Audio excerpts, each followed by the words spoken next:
Hello. For my presentation, I've chosen the artist Tim Burton and his work, The Nightmare Before Christmas. Yeah. One person's craziness is another person's reality. I feel that Tim Burton's artwork is often seen as creepy and disturbing. His unique imagination and style may be seen as a crazed mind and not normal. Although Burton has openly said that he does not mind this and that he actually finds the word normal scary, since he does not see himself as such. While at the California Institute of the Arts, his artwork there had caught the attention of Disney, and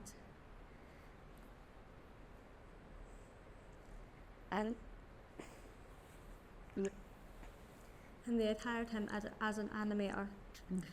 But while working for Disney, he'd found it quite boring and depressing, since Disney's art style does not have the gothic flair that Burton loves so much.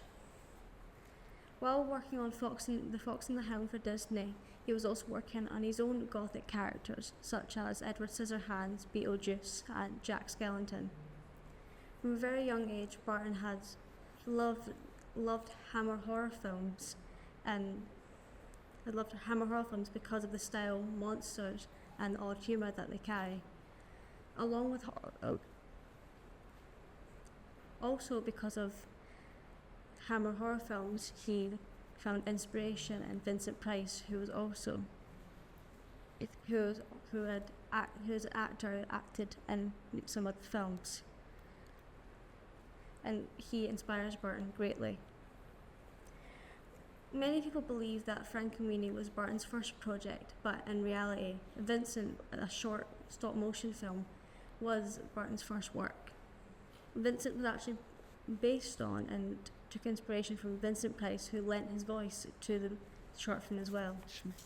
Burton actually put Price into other projects of his, like Edward Scissorhands as the Professor. Edward Scissorhands is a live-action film that has that same gothic flair that fills Burton's creativity and films. I feel that Burton's best films, though, are stop-motion animation ones, since they all carry somewhat of the same theme, like Jack from of wanting something that you can't have, like Jack from Night Before Christmas, wanting something new, Emily from Corpse Bride, wanting her husband, and Victor from Frankenweenie, wanting his dog back. Now I will talk about the animation characters in my chosen scenes for this presentation. Stop-motion animation is a creative film technique that uses puppets and models, mainly made from clay and wire, to make wire amateur models. By manipulating the models how you like, you can create the scene and adjust them slightly as the different frames and you can adjust them for each individual frame, giving the effect that they are moving on their own as the frames play out. I believe that stop motion animation is like Tim Burton's work in a way, as it can be seen as creepy and have an uncanny valley effect, which means something looks human but something is slightly off, giving an eerie feeling. Jack Skellington is the king of Halloween Town. Jack is a very expressive, lanky and compassionate character who uses his eyes a lot when he is talking and expressing himself. His tall armature allows him to be exaggerated in these movements. Burton seriously has put serious time into working onto the character's head and facial movements. As the film goes on, we see Jack's expressions contribute to his character. How when he discovers Christmas Town for the first time, his eyes are full of wonder and you can see the awe in his reactions. Or when he's faced with Oogie Boogie, the villain of the film, you can see the anger that he possessed for him. Sally is this rag doll created by the mad scientist of the town. Sally is a kind-hearted, put-together character. Her armature, although, is made from wire and very put together, her movements are quite floppy, and unlike Jack's that are are put together and exaggerated. She stumbles when she walks and gives off this feeling, and seriously gives us the feeling that she is this person who's just been made and is not normal like everyone else. She's truly this creation made from different parts. In the film, Jack walks away from the town as they celebrate a successful Halloween. As he walks, he ends up on Spiral Hill in the graveyard. In this scene, he is shown to have really passionate, monstrous expressions and exaggerated movements to tell us how he feels. As he walks along the hill, he sings about his longing for something new, saying, "I, Jack, the Pumpkin King, have grown so tired of the same old thing." This tells us that Jack is proud to be who he is. He knows that he's the Pumpkin King, but he just wants something new and different, and is getting tired of doing Halloween over and over again each and every year. As we see the scene play out, we see the beautiful, the amazingly made set, and how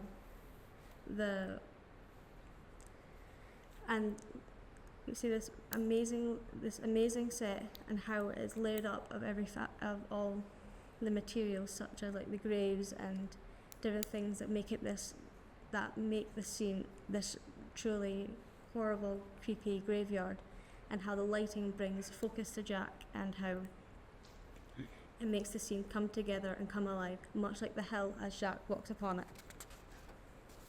The final scene in the film shows Sally sitting alone atop a Spiral Hill, again away from everyone celebrating.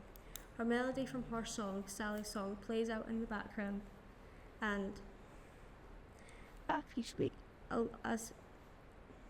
melody from the song, Sally's song, plays in the background, but before she can sing or begin to, Jack comes along and sings his own part about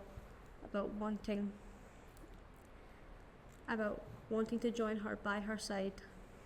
As he walks up to her, she joins him in singing, and we see this beautiful scene of the now snowy hill and the lighting giving it this sweet, dreamlike atmosphere, showing us this scene of vulnerability and understanding between the two characters as they hold each other. I want to show the slide to show both the characters and how perfectly made they are, and show that how when you strip them of their clay and materials, you're left with these metal models which are fascinating, because when you really stop to think about it, you're just left with these objects that don't move. But when you finally see them in screen and put all the time and when the animators and Burton put the time into making them, they really bring them to life. I think Burton's work is amazing. I would also love to talk about his concept art, seeing how illustrative and creative his drawings truly are. Tim Burton has a worldwide exhibition that is currently in London in April, and it'll be here until April. I would love to go see his exhibition, to take in the world of Tim Burton and see all his artwork in one place, and truly see into the mind of Tim Burton.